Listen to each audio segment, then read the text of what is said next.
يسألونك عن الساعة أيان مرساها فيم أنت من ذكراها إلى ربك منتهاها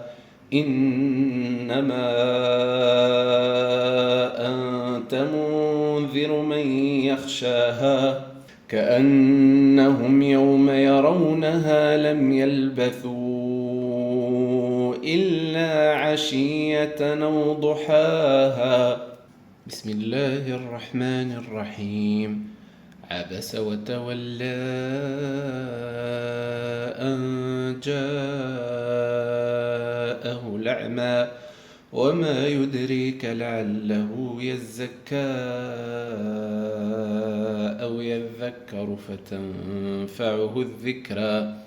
أما من استغنى فأنت له تصدى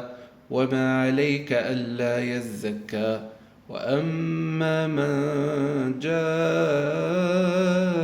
يسعى وهو يخشى فأنت عنه تلهى كلا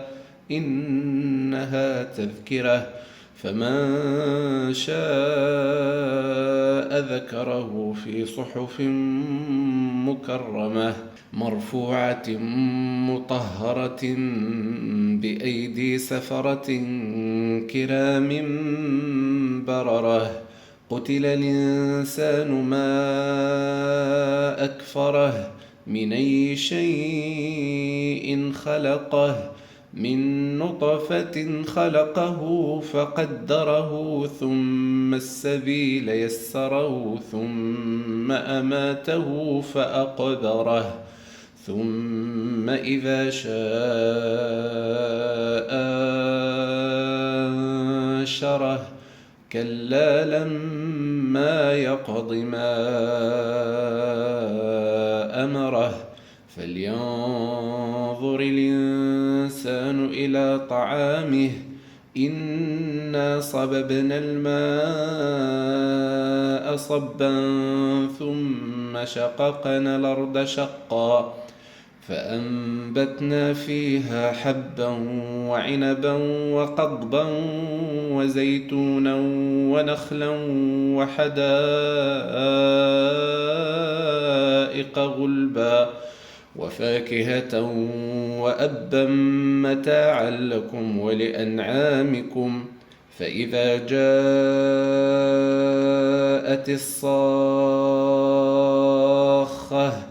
يوم يفر المرء من أخيه وأمه وأبيه وصاحبته وبنيه لكل امرئ منهم يومئذ شأن يغنيه وجوه يومئذ مسفرة ضاحكة مستبشرة ووجوه يومئذ عليها غبرة ترهقها قترة أولئك هم الكفرة الفجرة.